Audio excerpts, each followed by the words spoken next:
한 주일 동안 잘 지내셨습니까? 코로나19 안전수칙에 의해서 우리가 함께 3, 4월 두 달 동안 온라인 가정예배를 예배와 병행해서 드렸었는데 정부에서도 사회적 거리두기 시간들을 5월 5일까지로 보고 있어서 그 다음 단계부터는 모든 성도들이 함께 교회에 나와서 예배 드려도 될 것 같습니다. 여러분들께서 기억하시고요. 또 그런 과정에서도 또 발열이 있다든가 기침이 있을 경우에는 가정 예배 드릴 수 있도록 하시고, 또 온라인 예배는 한 명이라도 집에서 온라인 예배를 드리는 분이 계시면 온라인 가정 예배 순서 내용들은 계속 보내드리도록 그렇게 하겠습니다. 그러나 교육부서는 학교 개학에 맞춰서 진행을 하기 때문에 아직 날짜는 정확하게 공지하지 못하고 아마 다음 주 정도면은 정하지 않겠는가 그렇게 생각을 합니다.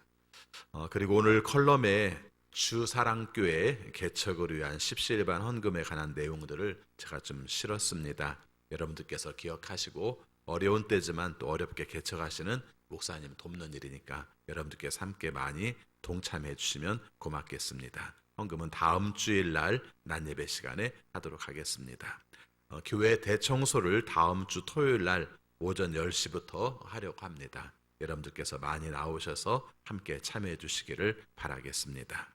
예비 세례자 교육 신청해 주시기 바랍니다. 15세 이상 되었고 또 교회 출석한 지 6개월 이상 되신 분들은 자격이 됩니다. 5월 17일까지 이성재 목사님께 신청해 주시기를 바라겠습니다.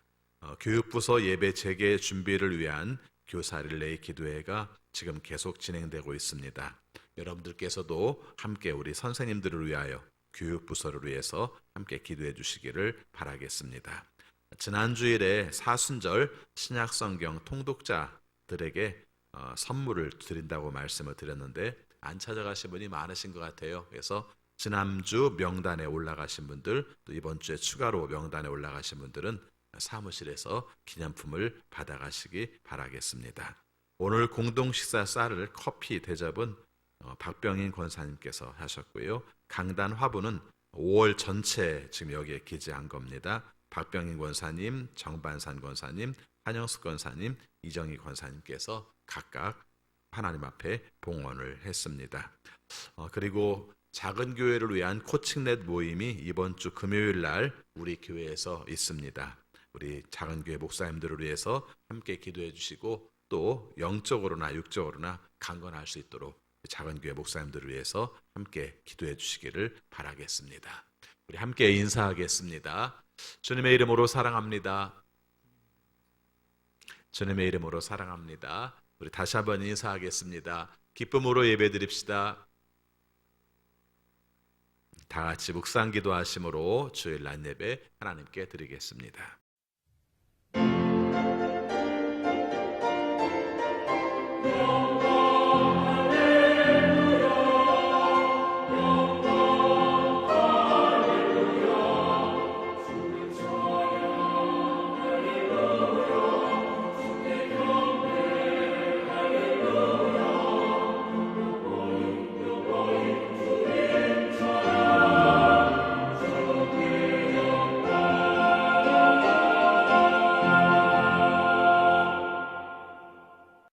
그때 사람들이 예수께 어린이들을 데리고 와서 손을 얹어서 기도하여 주시기를 바랐다.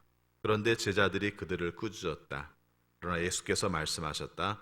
어린이들이 내게 오는 것을 허락하고 막지 말아라. 하늘나라는 이런 어린아이들의 것이다. 아멘. 아버지 하나님, 저희들을 사랑하셔서 지난 주일로 한 주간 동안 주님의 은혜 가운데 살게 하여 주시고 오늘 거룩한 주일 주 앞에 나와 예배하게 하심을 진심으로 감사드립니다.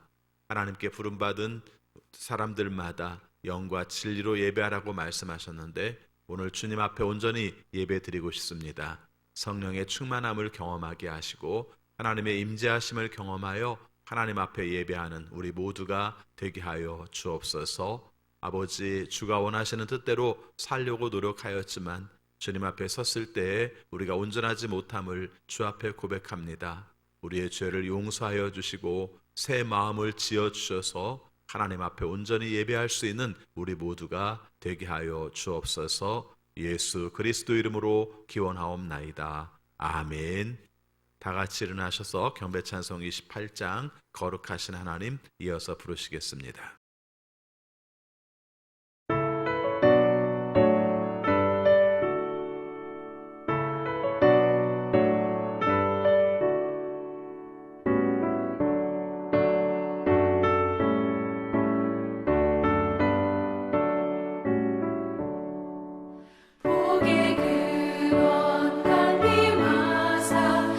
찬송하게 하소서 한량 없이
말씀을 고백하겠습니다. 나는 전능하신 아버지 하나님, 천지의 창조주를 믿습니다. 나는 그의 유일하신 아들, 우리 주 예수 그리스도를 믿습니다.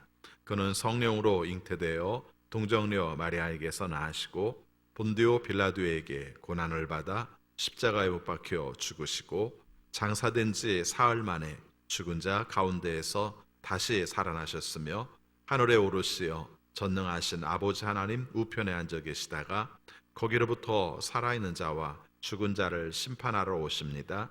나는 성령을 믿으며 거룩한 공교회와 성도의 교제와 죄를 용서받는 것과 몸의 부활과 영생을 믿습니다. 아멘.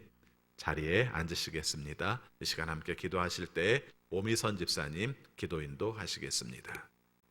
사랑의 하나님, 은혜의 하나님, 거룩한 주일 이 시간 교회에서 각각의 가정에서 성도들이 무릎 꿇고 예배드리는 바로 그곳에 나타나시는 주님, 홀로 영광 받으소서.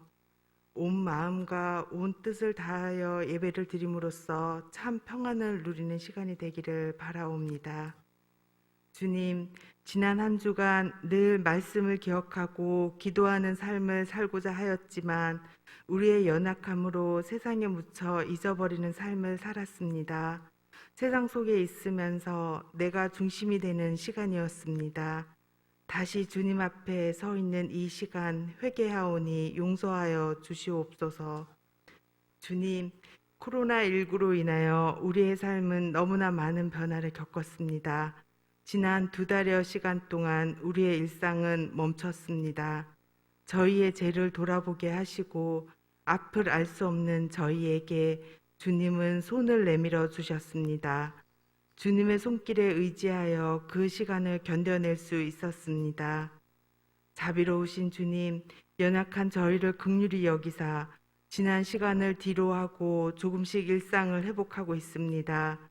끝까지 최선을 다하는 의료진들과 방역 당국자들의 헌신적인 수고와 노력이 헛되지 않도록 지켜주시기를 간절히 기도드립니다. 국가가 제 역할을 하고 국민을 위한 정책을 펼칠 수 있도록 지도자들에게 지혜와 분별력을 주시옵소서. 특히 코로나19로 인해 경제적 어려움에 처한 이들이 많습니다. 코로나 바이러스와 싸워 이기는 지혜를 허락하셨듯이 협력하여 함께 어려움을 이겨낼 수 있도록 인도하여 주시길 바라옵니다. 다시 일상으로 돌아가 아이들이 학교에 가고 함께 모여 예배드리고 사람들과 자유롭게 만날 수 있을 때 주님, 자만하지 않으며 우리의 힘으로 해결했다 착각하지 않고 오로지 주님의 은혜임을 고백하는 시간 되게 하옵소서.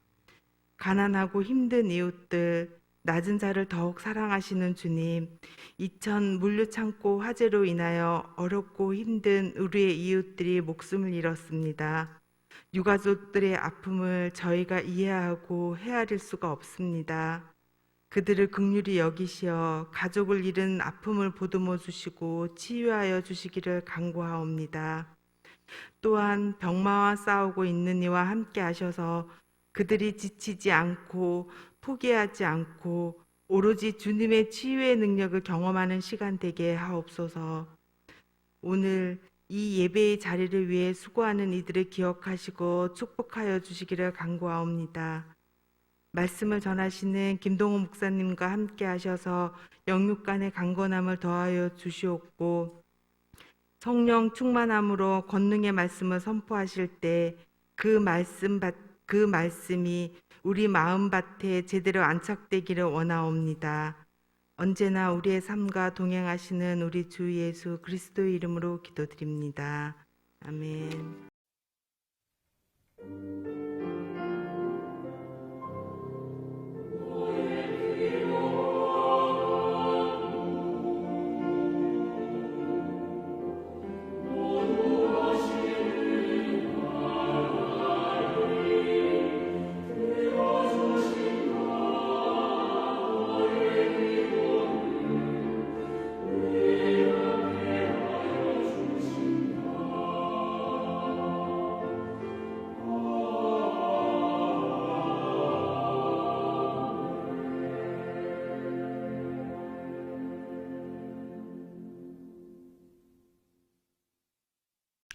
하나님 말씀 신약성경 요한복음 10장 1절부터 5절 그리고 11절 그리고 시편 23편 1절부터 4절까지 말씀 봉독하겠습니다. 먼저 요한복음 10장 1절부터 5절 그리고 11절 봉독합니다. 내가 진정으로 너에게 말한다. 양 우리에 들어갈 때에 문으로 들어가지 아니하고 다른 데로 넘어 들어가는 사람은 도둑이요 강도이다. 그러나 문으로 들어가는 사람은 양들의 목자이다. 문지기는 목자에게 문을 열어주고 양들은 그의 목소리를 알아듣는다. 그리고 목자는 자기 양들의 이름을 하나하나 불러서 이끌고 나간다. 자기 양들을 다 불러낸 다음에 그는 앞서서 가고 양들은 그를 따라간다. 양들이 목자의 목소리를 알고 있기 때문이다. 양들은 결코 낯선 사람을 따라가지 않을 것이고 그에게서 달아날 것이다. 그것은 양들이 낯선 사람의 목소리를 알지 못하기 때문이다. 아멘. 11절입니다. 나는 선한 목자이다. 선한 목자는 양들을 위하여 자기 목숨을 버린다. 아멘. 시편 23편 1절부터 4절까지입니다. 주님은 나의 목자시니 내게 부족함 없어라. 나를 푸른 풀밭에 누이시며 쉴만한 물가로 인도하신다. 나에게 다시 새 힘을 주시고 당신의 이름을 위하여 바른 길로 나를 인도하신다. 내가 비록 죽음의 그늘 골짜기로 다닐지라도 주님께서 나와 함께 계시고 주님의 막대기와 지팡이로 나를 보살펴 주시니 내게는 두려움이 없습니다. 아멘. 거룩한 주일 주 앞에 나와 예배하시는 여러분 모두에게 하나님의 크신 은혜가 함께 하시기를 축원합니다. 제가 1993년도에 춘천으로 교회를 부임해서 왔는데요. 춘천의 풍경 중에 인상적인 것이 하나가 있었습니다. 그게 뭐였냐면은 효자동 성당이라는 곳이 있었는데 효자동 성당에 양을 키웠어요. 마당에. 참 인상적이었어요. 저 시골서 목회하다가 왔었거든요. 그때 시내에 왔는데 마당에 양을 키우더라고요. 이렇게 풀밭도 있고 양도 있고. 근데 그 양이 진짜 그 서양에서 말하는 그 털 몽실몽실해가지고 있었던 그런 양이었어요. 근데 처음 봤던 인상이 참 되게 더러웠습니다. 그 양이 하얗게 그런 것이 아니라 누르끼리 해가지고 막 뭔가 이렇게 엉켜 있고 이런 모습이었습니다. 그때 그 모습을 보면서 그런 생각을 들었어요. 교회나 성당에 양을 키우면 참 좋겠다. 그 이미지와 딱 맞지 않습니까? 이렇게 목자와 양의 모습을 말할 때 실제적으로 키우는 것이 얼마나 좋은가 이런 생각을 했었습니다. 그래서 아이들이 어렸을 때인데 가끔씩 가가지고 양을 보고 그랬던 기억이 납니다. 오래 가지는 못했어요. 아마 큰 길가였고 아주 4차선 대로변이었고 또 그런 가운데서 매연이라든가 자연 풀들이 자라기가 좋은 여건이 아니라 오래 가지는 못했던 것 같습니다. 왜 제가 이 말씀을 먼저 드리냐면요, 오늘 말씀의 배경이 양과 목자의 관계에 대해서 말씀을 하고 있습니다. 아까 말씀드렸던 풍경이 요즘은 양떼 목장에 가면은 더 아름답게 볼 수가 있습니다. 그 양들이 있는 모습을 볼 때 참 평화롭지 않습니까? 우리가 계속 이렇게 해서 들어왔고 교육받아서 그런지 모르겠습니다만은 푸른 초장에 양들이 이렇게 있고 물가에 양들이 물을 먹고 있는 모습을 보면은 굉장히 평화로운 모습들을 우리가 생각하게 됩니다. 이런 모습이 성경에서도 굉장히 자주 나옵니다. 하나님과 이스라엘 백성과의 관계를 말할 때 목자와 양의 비유로서 말씀한 내용들이 많이 등장을 합니다.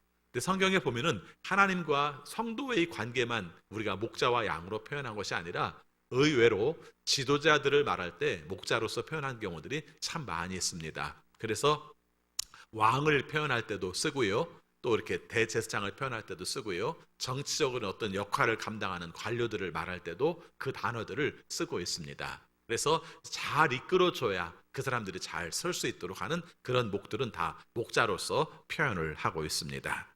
우리가 생각할 때 일상적인 삶 가운데서도 한가로운 들판에 어슬렁거리고 있는 양떼, 그렇게 평화롭게 진행하기 위해서는 가장 중요한 것이 목자가 있어야만 가능하다는 것을 알 수 있습니다. 오늘 함께 읽은 시편 23편 1절부터 4절까지 말씀, 여러분들이 잘 아는 말씀이고 또 좋아하는 말씀입니다. 특별히 병석에 누워 있는 분들은 이 말씀만 들어도 굉장히 감동이 되고 은혜가 되는 그런 말씀이죠. 거기에서 강조하는 것이 바로 시인의 목자는 바로 하나님이시다, 이렇게 고백을 하는 거죠. 그러면서 우리가 이런 고백을 하는 겁니다. 시편 23편에 여호와는 나의 목자시니 말했던 그 내용이 우리의 고백 가운데서도 똑같이 여호와는 나의 목자시니라고 고백을 할 수 있겠는가 하는 부분들을 함께 살펴봤으면 좋겠습니다. 당연히 맞지요. 우리에게도 목자이신 것이 맞습니다만은 때에 따라서 어떤 때는 우리의 삶이 굉장히 고달프고 힘들고 그럴 때는, 영혼이 불안할 때는 하나님이 나의 목자가 맞나? 나에게 목자가 되어주는 게 맞나? 내 삶 속에서 왜 이렇게 불안하지? 안정적이지 못하지? 왜 이렇게 부족함이 많지? 이런 경험들도 우리가 하고 살기 때문에 이런 말씀들을 보여주고 있습니다. 우리 목자 얘기를 좀 더 해봅시다. 우리가 목자라는 표현들을 쓸 때마다 일반적으로 아까 말씀드린 것처럼 왕의 관계대해서 썼다, 이런 말을 했습니다. 근데 왕이라는 히브리어가 멜레크라는 단어를 씁니다. 그래서 아비멜렉이라는 말을 쓸 때도 거기에도 우리가 왕이라는 단어가 들어가 있는 단어죠. 그래서 멜렉이라는 쓰는데 모음 하나를 바꾸게 되면은 희생 제물을 받는 이방신인 몰렉과 단어가 같습니다. 큰 차이가 없어요. 그래서 멜레크와 몰렉이 큰 차이가 없어요. 근데 이것을 우리가 언어적으로 정리를 해보면은 되게 재밌는 말을 할 수 있는 거죠. 왕은 어떤 존재인가? 양을 잘 다스려서 양을 잘 이끌어서 양에게 생명을 주도록 하는 역할이 바로 멜레크, 우리가 왕의 특징이라면은, 몰렉은 어떤 존재인가? 그걸 희생물로 받아버리는 존재인 것이죠. 한마디로 말하면은 양을 잡아먹는 존재인가, 양을 키우는 존재인가에 따라서 그 내용들이 달라진다는 것을 말해주고 있습니다. 오늘 예수님께서 말씀하신 내용도 그런 내용을 말하고 있어요. 목자인데 이 목자가 우리가 양들을 풍성하게 하는 내용들을 가지고 있죠. 오늘 11절 말씀에 보니까, 10절 말씀에 보니까 그런 말씀이 나옵니다. 나는 양들이 생명을 얻고 또 더 넘치게 얻게 하려고 왔다, 이렇게 말씀하시고 11절에서는 나는 선한 목자이다, 선한 목자는 양들을 위하여 자기 목숨을 버린다, 이렇게 말씀을 하고 있습니다. 앞에서 말씀드린 것처럼 우리가 알고 보면은 다 목자가 있어요. 신앙생활을 안 하는 사람도 목자가 있습니다. 자기 나름대로는 다 혼자 산다고 말을 하지만 누군가에게 영향을 받고 누구의 이끌림을 받아서 살고 있습니다. 다만 그 목자가 우리에게 신실한 목자여야 하고 그 목자가 우리의 삶 속에 내 생명을 살리는 목자여야 한다는 그런 전제를 우리는 가지고 살아가야 할 것입니다. 목자에게 있어서 가장 중요한 건 양들의 생명을 지키는 것이라는 것을 말하고 있습니다. 우리가 단도직입적으로 말씀드리면 예수님이 스스로를 양이라고 말씀을 하셨어요. 목자라고 말씀을 하셨어요. 그래서 목자가 가장 중요한 것이 뭔가? 양들을 위해서 생명이 풍성하도록 도와주는 것이다, 이렇게 말을 합니다. 그런데 선한 목자의 특징을 말할 때 가장 중요한 것이 뭐냐면은 자기의 목숨을 내놓는 것이라고 말을 합니다. 팔레스타인에서 우리가 양들을 치는 내용들을 우리가 많이 듣게 되죠. 정확하게는 모르겠습니다만은 우리가 험한 그 짐승들이 오기도 한다는 것이죠. 험한 짐승들이 와서 양을 붙들고 있을 때, 물었을 때 그것에 대해서 어떻게 대처를 하는가? 내가 위협을 받을까봐 양들에게 짐승들을, 악한 짐승들을 쫓아내지 못하고 있다면 그건 양을 사랑하는 것이 아니라는 것이죠. 내 자신이 위협을 당할 수도 있지만 그럼에도 불구하고 양의 생명을 소중하게 여겨서 그 양을 자기 것으로 잡아 당길 수 있을 때 이게 진정한 목자라는 것을 말하고 있는 것입니다. 그래서 나온 말이 목숨을 아끼지 않는다. 양을 위하여 목숨을 아끼지 않는 것이 진정한 목자다, 이렇게 말씀을 하고 있습니다. 그에 비해서 삭구는, 원래 목자가 다 삭군 아닙니까? 그렇죠? 삭을 받는 사람이죠. 우리가 팔레스타인 지역에서 양을 키우는 사람들의 이야기를 볼 것 같으면은 우리가 양의 주인이 목자일 수도 있지만은 위탁받아서 많은 양들을 끌고 나가서 먹이는 사람들을 목자로 봅니다. 그렇게 본다면 삭군이죠. 그런데 성경에서는 딱 구별하고 있어요. 선한 목자와 그 다음에 삭군 목자를 구별을 하고 있는 것이죠. 같은 월급을 받지만 선한 목자는 자기의 목숨을 버려서라도 양을 지키려고 하는 것이고, 삭군 목자는 그렇게 생각하지 않고 자기의 삭 이외의 것에 대해서는 크게 관심을 갖지 않는 것을 말하고 있습니다. 사꾼은 어떻게 구별할 수 있겠는가 표현을 할 때 가장 중요한 내용 중에 하나가 우리가 양을 위해서 존재하는 게 아니라 자기 자신을 위해서 존재한다, 이렇게 말할 수 있는 것이죠. 그래서 어떤 경우를 할지라도 사꾼에게서는 양이 살찌는 것이 목적이 아니라 내가 살찌는 것이 목적이다, 내 수입이 목적이다, 이렇게 말을 하는 것이죠. 그러니까 정말 심해지면은, 위기에 닥치면은 양을 잡아먹을 수 있는 존재가 바로 사꾼이다, 이렇게 표현을 하고 있는 것입니다. 그러니까 사꾼에게서 살고 있는, 사꾼 목자에게서 살고 있는 양은 말라갈 수밖에 없고 또 스트레스 받을 수밖에 없고 힘들 수밖에 없는 이런 내용들을 말씀해주고 있는 겁니다. 자, 이렇게 생각해 보면은 왜 이런 말씀이 나왔는가를 보게 되죠. 오늘 요한복음 10장 말씀은 그냥 요한복음 10장 말씀이 동떨어지게 나온 말씀이 아니라 앞에 9장과 연결돼서 나온 말씀이라는 것을 알 수 있습니다. 그 당시에 많은 지도자들이 있었어요. 종교 지도자도 있었고 또 정치적인 지도자들도 있었어요. 있었지만은 많은 사람들을 도와주지 못했어요. 오히려 많은 사람들을 착취하는 입장이었어요. 억압하는 입장이었어요. 이런 내용들을 보면서 안타깝게 여기시면서 그 사람들에 관한 내용들을 지적하신 내용도 되는 것입니다. 여러분, 우리의 삶 가운데서도 마찬가지입니다. 지도자 하나 제대로 만나는 게 얼마나 중요한지 모르죠. 내 삶의 가치 속에서 주어진 삶들을 아름답고 평화롭게 살아갈 수 있음에도 불구하고 때에 따라서는 내 삶이 얼마나 위축되고 우리가 바보처럼 느껴지는지 하는 것을 경험하게 됩니다. 군대의 경험을 통해서도 저는 그런 경험을 했는데요. 밖에서는 다 나름대로 자기 활동들을 열심히 하던 사람들이었는데 어느 순간 바보처럼 돼버린 거죠. 그렇죠? 하라는 대로 하고 정말 성인인데, 그리고 나름대로 공부를 하던 사람들인데 그런 모습을 봅니다. 되게 안타깝게 느껴졌어요. 물론 체계를 다져가는 과정 속에서 우리가 있어야 될 내용들입니다만은 왜 그 자신감을 갖지 못하게 했을까? 왜 그 사람 역할들을, 역량들을 발휘하지 못했을까? 이 부분에 대해서는 늘 안타까운 마음들을 가지고 있습니다. 오늘 우리의 삶도 마찬가지입니다. 신앙생활도 마찬가지입니다. 여러분, 신앙생활이 잘못하면은 늘 금기의 덩어리예요. 뭘 하지 마라, 뭘 하지 해서는 안 된다, 이것은 위험하다, 이것은 좋지 않다. 우리의 삶 가운데서 그런 삶들을 살 수 있어요. 그런데 사실은 신앙은 그게 아닙니다. 우리가 금기도 있어요. 하지 말라는 우리가 명령도 있습니다. 근데 더 알고 볼 것 같으면 어떻습니까? 하나님께서 우리를 통해서 생명을 얻게 하시는 거예요. 오늘 우리의 삶 속에서 평화를 얻게 하시는 거예요. 하나님께서 우리의 삶을 통해서 하나님이 원하시는 아름다운 세상을 아름다운 눈으로 바라보게 하는 것입니다. 여기에 따라서 우리가 좋은 목자, 선한 목자의 특징을 우리가 알면서 살 수 있다는 것을 말하고 있는 것입니다. 근데 반대 입장에 생각한다면 종교가 억압을 해요. 이번 주간에도 이상한 교회에 관한 내용이 나왔습니다. 이단이 아니라 우리가 장로교 합동측 교단인데 하나의 그 제자 훈련을 시킨다는 명목하에 사람들을 억압한 내용들이 사회화되고 문제가 되는 것을 들었습니다.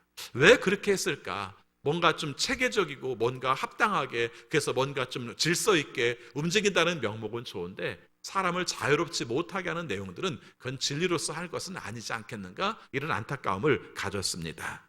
오늘 우리에게 주신 말씀 속에서 강조할 내용이 여기에 있습니다. 오늘 우리의 삶 속에서 우리는 사꾼 목자의 인도함을 받아 사는 사람들이 아니라 선한 목자의 인도하심을 따라 사는 사람입니다. 이걸 강조하고 있어요. 우리의 선한 목자는 예수 그리스도세요. 예수 그리스도는 우리를 위하여 죽으셨어요. 자기 목숨을 바치면서까지도 양을 온전하게 세우기를 원하셨어요. 그래서 그 음성을 듣고 따라가면은 우리의 삶 속에서도 영원한 풍성함을 누릴 수 있도록 하신 것이 바로 주님의 죽으심과 우리를 살리시는 역사라는 것을 말하고 있습니다. 이걸 소중하게 여기고 이 가치를 얼마나 귀하게 여기고 사느냐에 따라서 우리의 삶이 달라진다는 것을 말하고 있습니다.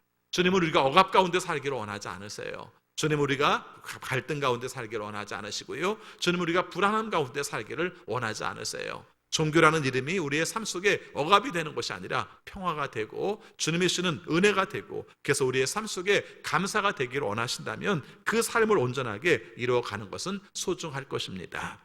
오늘 말씀을 읽으면서 이런 생각을 합니다. 우리가 주님이 목자라는 말씀을 하시면서 또 강조하는 내용 중에 하나가 도둑과 강도들에 관한 이야기를 하고 있습니다. 오늘 말씀에 보니까 이런 얘기를 합니다. 10장 1절 말씀 우리 같이 읽겠습니다. 내가 진정으로 너에게 말한다. 양 우리에 들어갈 때 문으로 들어가지 아니하고 다른 데로 넘어 들어가는 사람은 도둑이요 강도이다. 2절입니다. 그러나 문으로 들어가는 사람은 양들의 목자이다. 이렇게 말을 합니다. 먼저 이런 연상을 한번 해봤습니다. 울타리가 있어요. 울타리가 이렇게 길게 있습니다. 울타리는 사실은 보호하는 기능을 가지고 있죠. 양들이 빠져나가지 않게 하는 기능도 있고 또 밖에서 악한 짐승들이 양들을 잡아먹지 않게 하는 그런 역할도 감당을 합니다. 양에게 있어서는 뭔가 갇힌 듯한 느낌이 들지 모르지만 또 하나의 보호막이라는 것을 알 수 있습니다. 문도 마찬가지입니다. 울타리가 있고 문을 만들어서 문을 닫으면 사실은 문도 벽이에요. 그렇죠? 문도 벽입니다. 열리지 않는 한 그건 벽이에요. 우리가 그런 연상을 해본다면 우리가 문을 열지 않은 상태에서 들어온다는 것은 들어올 자격이 없는 것이죠. 들어와서는 안 되는 존재인 것이죠. 그에게는 벽인 존재예요. 여기서 성경에서 말한 대로 말한다면 그 도둑과 강도에게서는 문은 그냥 벽일 뿐이에요. 그래서 우리가 문으로 들어오지 않고 다른 곳으로 들어온다는 것은 열어줄 수 없는 존재라는 것을 말씀하고 있습니다. 그런데 어떤 존재들에게는 그 벽이 열림으로 말미암아 문이에요. 그래서 열림 가운데서 자연스럽게 들어갈 수 있는 그런 존재가 있어요. 그건 누구라고 말합니까? 양들의 목자라고 표현을 하고 있습니다. 그래서 우리가 어디로 들어오는가, 우리의 삶 가운데에서 온전하지 못한 곳으로 들어오는가, 아니면 정당하게 우리에게 들어오는가, 여기에 따라서 선한 목자와 우리가 악한 목자의 특징을 말해주고 있는 것입니다. 그래서 일반적으로는 이것을 우리가 이단과 연결시켜서도 많이 얘기를 합니다. 그래서 정당하지 않게 그 양들을 빼가려고 하는 것들에 대한 내용으로 말합니다. 그러나 오늘 말씀에서는 초점을 예수님에게 맞추고 예수님 아닌 것들에 대한 것들은 우리가 여기서 말하는 도둑과 강도와 연결시켜서 살피려고 합니다. 오늘 여기서 강조하는 내용이 하나가 있습니다. 예수님은 선한 목자입니다. 그런 전제를 가지고 있는 것이죠. 어떤 분들은 이런 얘기를 해요. 초대교회는 오직 한 교회만 있었을 뿐이다. 그 교회는 선한 목자 교회다. 그렇게 말했다고 합니다. 우리는 선한 목자라는 말들을 그렇게 많이 안 쓰잖아요. 그리고 나서 이렇게 보니까 시내에도 그 교회 이름을 쓴 교회들이 몇 군데가 있더라고요. 선한 목자 교회. 참 좋은 이름 같아요. 그렇죠? 가장 좋은 이름, 선한 목자 교회. 그래서 초대교회는 오직 선한 목자 교회였다. 이름을 그렇게 지어서 그런 게 아니라 모델 자체가 선한 목자인 교회로서 모델을 삼아서 살았다는 것이죠. 예수님이 선한 목자이고 그 인도하심을 받은 사람들은 선한 목자가 되어서 다른 사람들을 목자로서 양들을 섬기는 역할로서 살았다. 이렇게 표현을 하고 있습니다. 오늘 말씀에서 강조하는 게 있습니다. 양과 목자의 관계 속에서 가장 중요한 것이 무엇인가 하는 것입니다. 정확하게는 모르겠습니다만은 양들은 시력도 별로 안 좋다고 그래요.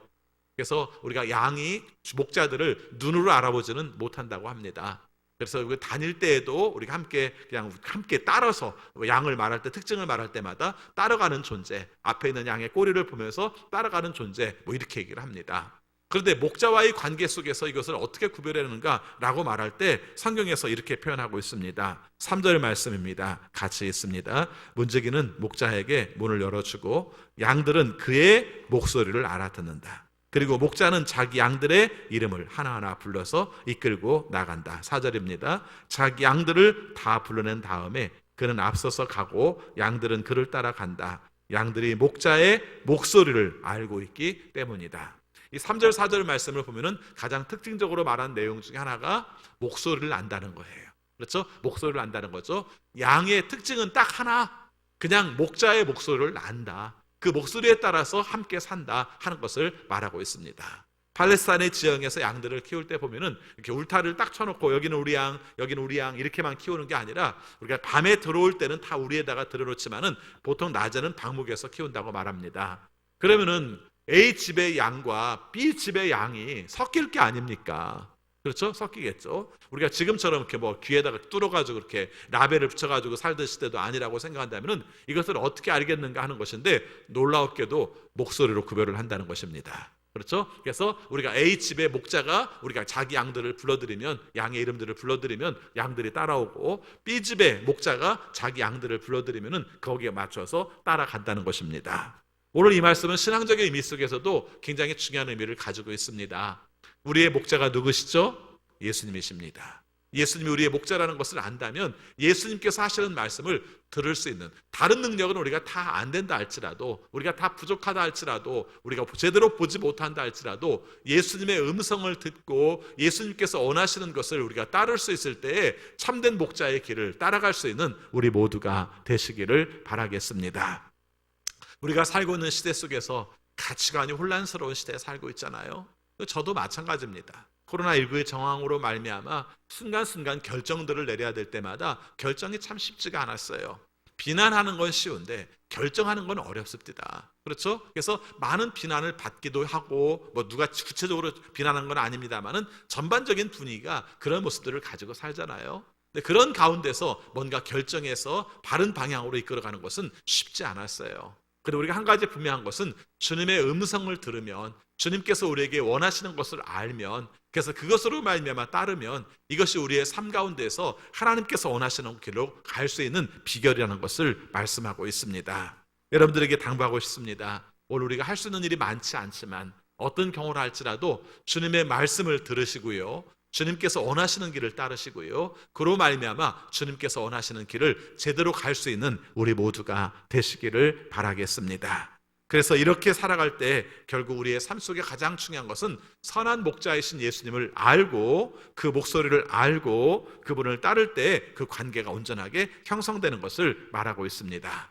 사실 생각해보면 하나님과 우리와의 관계, 또 예수님과 우리와의 관계, 이 관계가 얼마나 중요한 것인지 모릅니다. 다른 것도 마찬가지지만은 우리가 관계가 맺어지기 전까지는 남이잖아요. 그렇지 않습니까? 예, 남이에요. 우리가 그냥 그예요. 별 볼 일 없는 관계예요. 근데 관계가 맺어지고 나면 그 다음부터는 굉장히 밀접한 관계가 되는 겁니다. 신앙의 의미 속에서도 그걸 경험하게 되는 것이죠.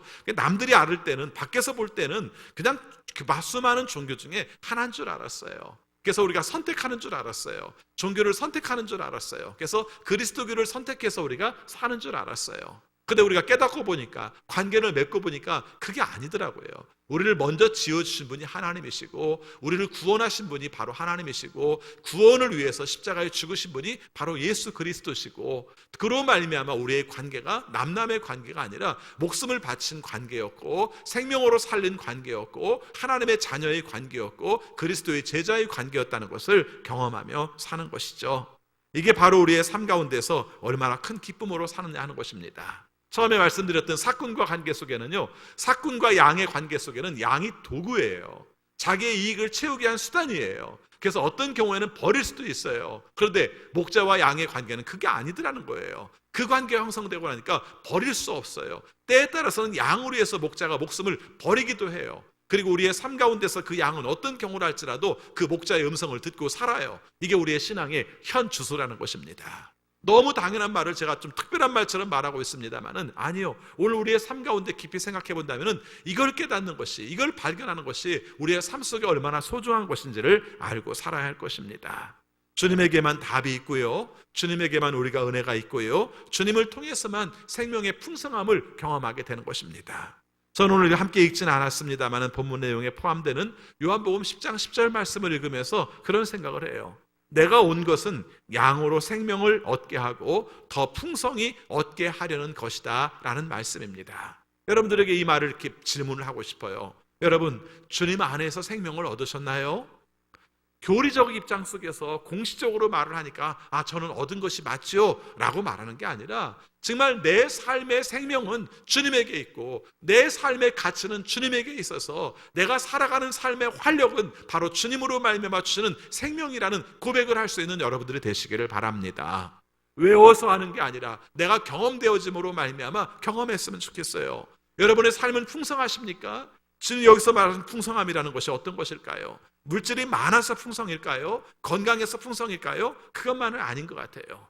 주님을 모시고 살기 때문에, 주님의 은혜로 살기 때문에 모든 것이 감사함을 경험하고 하나님 안에서 회복을 경험하고 살아가는 그런 내용들이 우리의 삶 가운데 풍성함이라는 것을 경험할 수 있습니다. 여러분, 시편 23편 5절 말씀에 보면은 내 머리에 기름을 부으시니 나를 귀한 손님으로 맞아주시니 내 잔이 넘칩니다 라는 말씀이 나옵니다. 근데 이 말씀이 원래가 어떤 의미 속에 가지고 있냐면, 어떤 집에 손님으로 가게 되면요, 그 손님이 귀하다는 표시로 그에게 기름을 발라줬다고 그래요. 기름을. 근데 그 기름의 의미가 또 향유의 의미가 되는 거예요. 그래서 그 사람에게 기름을 발라줌으로 말미암아 이 사람이 굉장히 가치 있는 존재이다. 우리가 그런 내용으로 말씀을 했다는 것입니다. 근데 그런 내용인데 우리가 기름만 발라주는, 이렇게 찍어서 발라주는 정도가 아니다. 머리에 붓는 거죠. 그렇죠. 이 머리에 부어줌으로 말미암아 기름을 머리에 부어줌으로 말미암아 그 사람이 소중한 사람이고 그 사람이 존귀한 사람이고 그 사람이 많은 사람들 가운데서 인정받을 만한 사람이라는 것을 하나님께서 나에게 인정을 해주셨다는 것입니다. 그래서 기름을 내 머리에 부어주시니 내 잔이 넘치나이다라는 말의 의미가 바로 그런 뜻이죠. 나를 정말 귀하게 대해주시니, 하나님이 나를 귀하게 대해주시니 나의 삶 가운데서는 부족함이 없고 나는 어떤 경우를 할지라도 충만히 넘침을 경험합니다라는 그런 말씀을 하고 있는 것입니다. 하나님을 경험한다는 것에 대해서 생각합니다. 가장 기초적인 얘기 같으면서도요, 매일매일의 삶 가운데 가장 중요한 것이 저는 그거라고 생각합니다. 하나님은 나에게 어떤 분이신가? 나에게 풍성하게 하시는 분이신가? 나에게 목자로 다가오시는 분이신가? 나의 삶 가운데 생명의 주체가 되시는가? 여기에 따라서 우리의 삶의 내용들은 크게 달라진다고 생각합니다. 함께 읽은 시편 23편 말씀에서 여호와는 나의 목자시니 라고 말했던 내용이 나중에 가서 보면 주님이라고 고백을 해요. 그렇죠? 예수님을 바로, 하나님을 바로 주님이라고 고백해요. 목자였던 분을 주님이라고 고백을 하는 관계가 되었다는 것이죠. 알고 보니까 우리의 세상을 모두가 만드셨어요. 이 세상 가운데서 함께 인도하시는 하나님의 능력을 우리에게 베풀어 주셨어요. 그분이 나의 주예요. 특별한 관계가 되었어요. 이것을 경험하게 되었을 때 바로 우리가 주님의 고백을 하고 있는 것을 표현하고 있는 것입니다. 예수님이 우리의 주님이 되실 때, 나의 목자 되시던 분이 주님이 되시다는 고백을 할 때 우리의 삶 가운데서 결핍이나 불안감이나 자기 소외나 자존감의 상실에서 벗어날 수 있다는 것을 말씀해 주고 있습니다. 시편 말씀에서 내게 부족함이 없도다 라는 말씀을 하죠. 내게 부족함이 없도다. 여호와는 나의 목자시니 내게 부족함이 없도다. 제가 이 말씀을 할 때마다 꼭 자주 하는 말 중에 하나가, 김수환 추규경이 세상을 떠났을 때 이 말씀이 방송에서 되게 자주 나왔어요. 그분이 좋아하시는 말씀이라 자주 나왔는데 그 번역이 카톨릭 성경으로 번역이 돼 나오니까 이렇게 표현하더라고요. 여호와는 나의 목자시니 내게 아쉬움이 없어라. 이렇게 표현하더라고요. 같은 번역인데 되게 다르게 들렸어요. 그렇죠? 내게 부족함이 없어라 라는 말을 그 사람들이 번역한 내용은 아쉬움이 없어라 라고 번역을 했더라고요. 근데 생각해 보니까 같은 말인데 약간 뉘앙스가 달라요. 부족함이 없다는 말은 우리의 삶 가운데 뭔가 부족을 전제로 하는 것이라면, 아쉬움이 없다는 말은 우리의 삶 가운데서 너무 만족하기 때문에 뭐 아쉬울 것도 없는 존재, 이렇게 들려지더라고요. 근데 바로 우리가 하나님과 우리와의 관계 속에서 그런 관계로서 표현을 하고 있는 것이죠. 그럼 우리의 삶은 정말 아쉬움이 없나요? 우리의 삶은 정말 부족함이 없나요? 신명기 20장 7절 말씀에 보면은 하나님과의 관계에 대해서 말할 때 이런 말을 합니다. 모세가 하는 말이죠. 내 하나님 여호와께서 네가 하는 모든 일에 내게 복을 주시고 네가 이 큰 광야에 두루 다님을 알고 내 하나님 여호와께서 이 40년 동안을 너와 함께 하셨으므로 내게 부족함이 없었느니라. 이렇게 말을 해요. 자, 무슨 말을 하는지 잘 살펴보시기 바랍니다. 여러분, 이스라엘 사람들이 광야에서 지내는 40년 동안 하나님께서 함께 하셨기 때문에 너희는 부족함이 없었어, 이렇게 말씀을 해요. 그러면은 이스라엘 사람들은 광야 40년 동안에 부족함이 없었나요? 부족함이 없었으면 왜 이렇게 불평불만이 많았겠어요? 그렇죠? 그 수많은 내용들을 사실은 하나님이 주셨잖아요. 인도해 주셨고요, 때에 따라서는 이정표를 허락해 주셨고요, 때에 따라서는 물을 주셨고요, 때에 따라서는 만나를 주셨고요, 때에 따라서는 메추라기를 주셨고요, 때에 따라서는 위험한 경우에서 싸움에서 이기게 하셨고요. 사실은 이 모든 내용을 하나님께서 주셨는데 이 하나님을 깨닫지 못하고 바라보는 시각 속에서는 어땠어요? 아쉬움이 있었어요. 그렇죠? 부족함이 있었어요. 그런데 하나님의 은혜를 깨닫고 보니까 어떻습니까? 아쉬움이 없어요. 그리고 부족함이 없는 겁니다.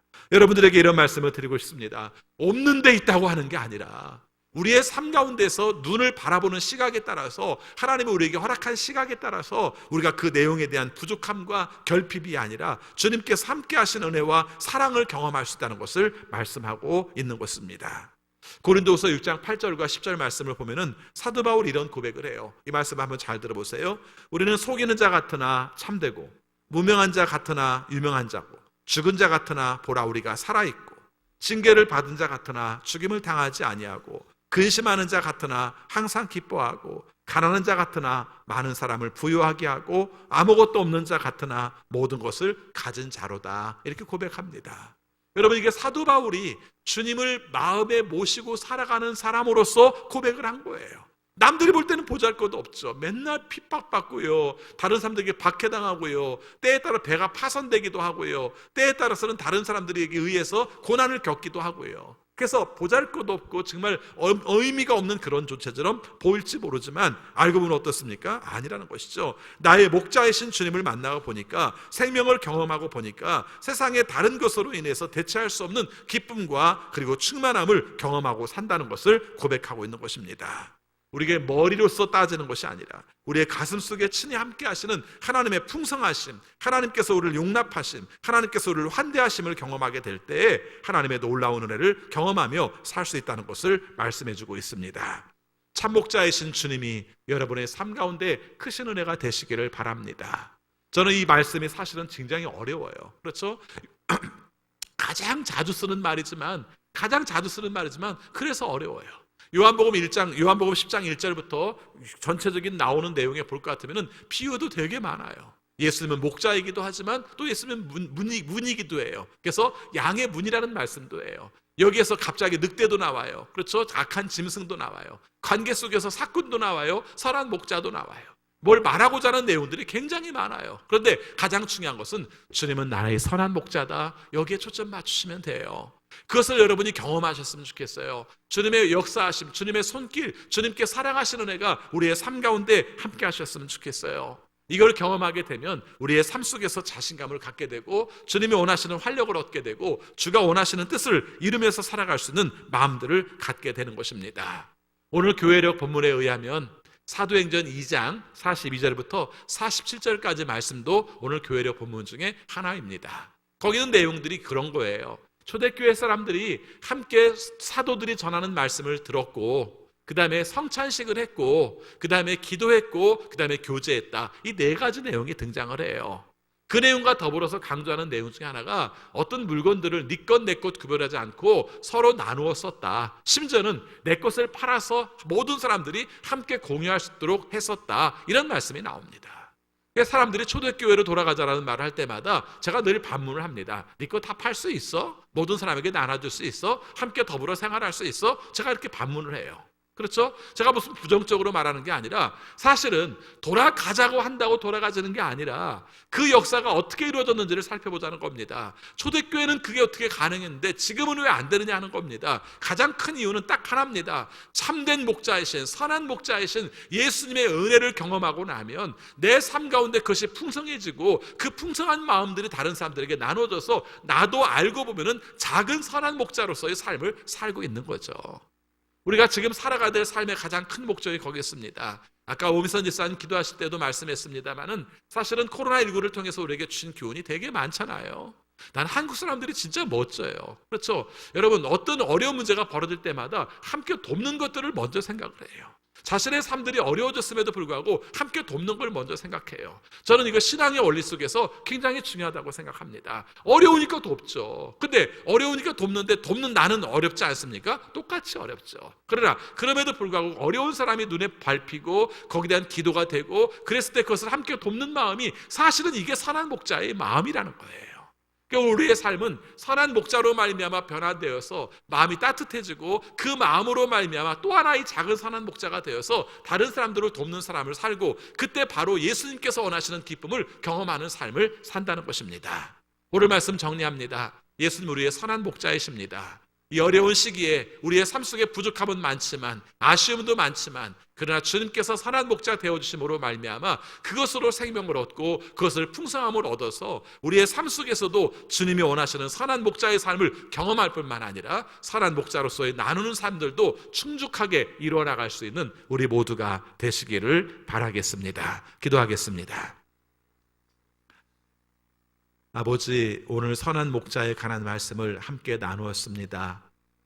양의 음성을 들을 수 있는 목자, 또 목자의 소리를 들을 수 있는 양, 그 관계 속에서 우리가 사는 것임을 오늘 말씀을 통해서 함께 살폈습니다. 억압하고 계급화되어 있는 사회 속에서 정말 우리를 다 목적으로만 생각하고 수단으로만 생각하는 이 사회 속에서 주님께서 우리가 목자 되어준다는 것이 얼마나 좋은지 모릅니다. 이 말씀을 기억하며 또 우리가 더 간절히 사모합니다. 주님, 우리의 삶 가운데 선한 목자가 되어주시고 특별히 목자의 음성을 들을 수 있는 기회를 허락해 주셔서 언제나 목자의 인도하심을 따라 온전하게 살아갈 수 있는 우리 모두가 되게 하여 주옵소서. 뿐만 아니라 우리의 삶 속에 주님의 은혜를 경험함으로 우리도 작은 목자의 삶을 살아 진정으로 함께 돕고 함께 나누고 함께 풍성함을 누릴 수 있는 우리의 삶이 되게 하여 주옵소서. 어려운 시기인데 오히려 주님의 목자 되심을 경험하여서 함께 나누고 함께 돌봄으로 말미암아 주의 뜻을 이루어 거기서 주시는 평화를 경험할 수 있도록 인도하여 주옵소서. 예수 그리스도 이름으로 기도하옵나이다. 아멘. 찬송가 569장 부르시면서 봉헌하시겠습니다.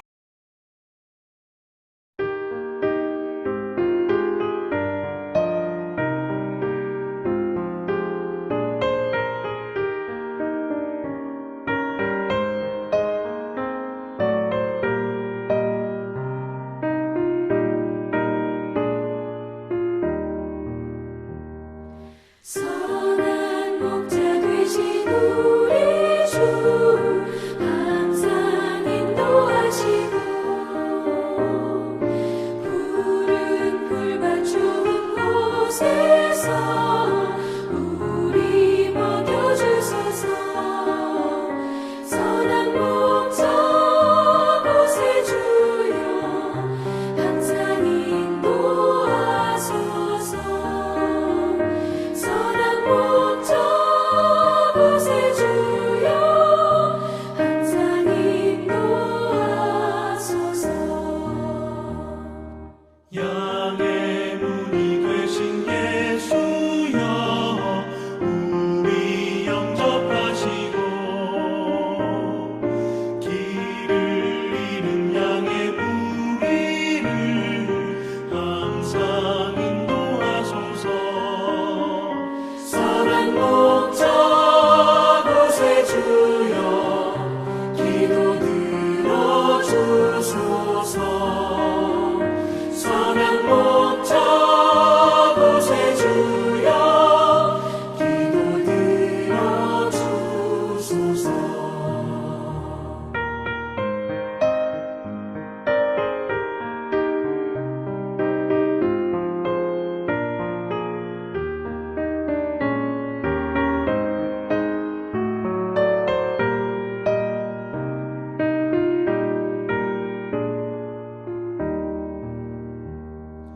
흠이 많고 약한 우리를 용납하여 주시고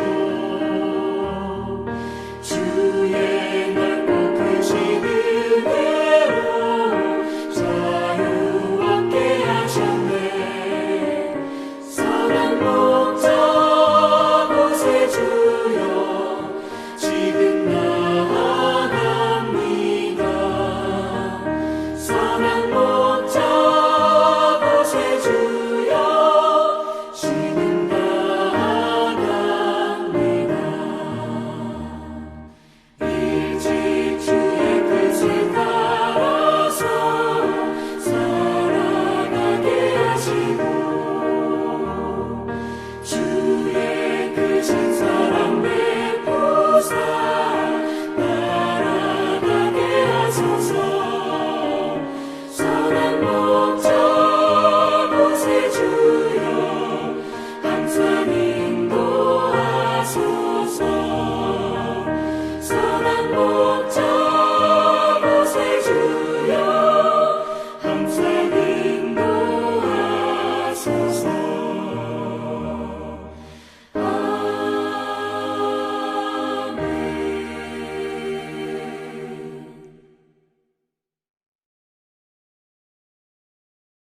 아버지, 오늘도 말씀 주셔서 고맙습니다. 일용할 양식 주시고 건강 주셔서 고맙습니다. 가족을 주시고 이웃을 주셔서 외롭지 않게 해주셔서 고맙습니다. 우리에게 일을 주셔서 소득과 보람을 경험하게 하심을 진심으로 감사드립니다. 이 마음을 모아 주 앞에 작은 예물을 드렸습니다. 이 물질이 쓰는 곳곳마다 하나님께서 원하시는 뜻대로 평화가 그리고 복음이 증거되는 물질이 되게 하여 주옵소서. 우리의 삶에 복 내려주시되 주께서 원하시는 뜻대로 건강하게 하시고 또 주님이 원하시는 뜻대로 질병에서 치유함을 경험하게 하여 주옵소서. 우리 가족을 기억하여 주셔서 언제나 주께서 원하시는 믿음으로 서게 하여 주시되 오랫동안 학교에 가지 못하고 있는 우리 자녀들을 기억해 주셔서 분별력 있는 삶을 살게 하시고 슬기로운 삶을 살아가게 하여 주옵소서. 진로를 열어주시고 또 방향을 열어주셔서 주께서 원하시는 길들을 찾아 나갈 수 있도록 인도하여 주옵소서. 우리 가정에 필요한 것으로 공급해 주셔서 주께서 원하시는 뜻으로 성취의 기쁨도 경험하게 하여 주옵소서. 아버지 앞에 간구합니다. 하나님의 복음을 증거하기 위해 선교지에 나가 있는 우리 자녀 선교사님들도 기억해 주셔서 어떤 환경과 여건 가운데에서도 주님의 은혜로 사명을 감당할 수 있도록 인도하여 주옵소서. 아버지 간구합니다. 우리의 삶 속에 필요한 것으로 공급하여 주는 줄을 압니다. 그러나 경제적인 어려움들을 많이 겪고 있습니다. 우리 성도들의 삶 가운데 필요한 것으로 공급해 주셔서 이 어려운 시기에 주님의 은혜로 극복할 수 있는 우리 모든 가정 경제가 되게 하여 주옵소서. 아버지 주 앞에 간구합니다. 코로나19로 인하여 우리가 많은 변화들을 겪고 있습니다. 우리 의식도 변화되고 습관도 변화되고 또 앞으로 미래에 대한 생각들도 많이 바뀌고 있습니다. 그러나 주의 뜻을 깨닫게 하시고 주님의 은혜를 보게 하여 주셔서 오히려 주의 뜻으로 새로운 길들을 걸어갈 수 있는 우리 모두가 되게 하여 주옵소서. 전 세계적으로 보면 아직도 많이 확산되고 있습니다. 주님께서 친히 도우시고 인도해 주셔서 코로나19가 종식될 수 있도록 인도하여 주옵소서.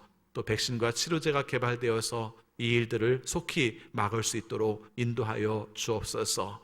아버지 앞에 간구합니다. 우리가 하나님이 원하시는 뜻대로 세워지는 우리나라가 되기를 소원합니다. 주님께서 우리에게 많은 지혜를 주셔서 지금까지 잘 감당하며 살아왔습니다. 재감염이 발생하지 않게 하여 주셔서 더 이상 확산되지 않을 수 있도록 도와주옵소서.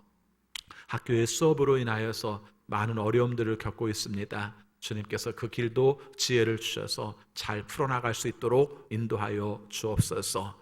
또 이 역할들을 감당하는 지도자들에게 주님의 능력을 허락해 주셔서 우리가 서로 평화롭고 또 서로 화합하며 주께서 원하시는 길들을 찾아 나갈 수 있는 우리나라가 될 수 있도록 인도하여 주옵소서. 아버지 세상을 향해 나갑니다. 맡겨주신 삶을 살아갈 때 주께서 도우신 은혜대로 주께 영광 돌리며 감사함으로 살아갈 수 있는 우리 모든 성도들이 되게 하여 주옵소서. 예수 그리스도 이름으로 기도하옵나이다. 아멘. 다 같이 일어나셔서 결단의 찬양 부르시겠습니다.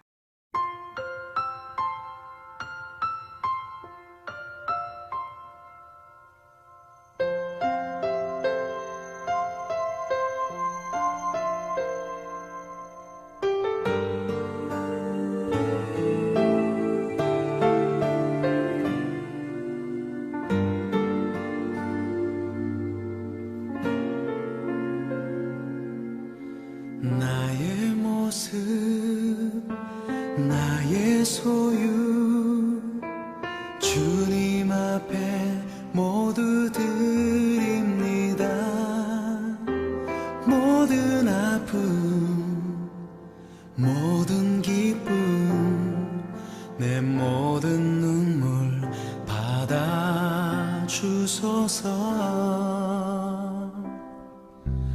나의 생명을 드리니 주 영광 위하여 사용하옵소서. 내가 사는 날 동안에 주를 찬양하며 기쁨의 제물 나를 받아주소서.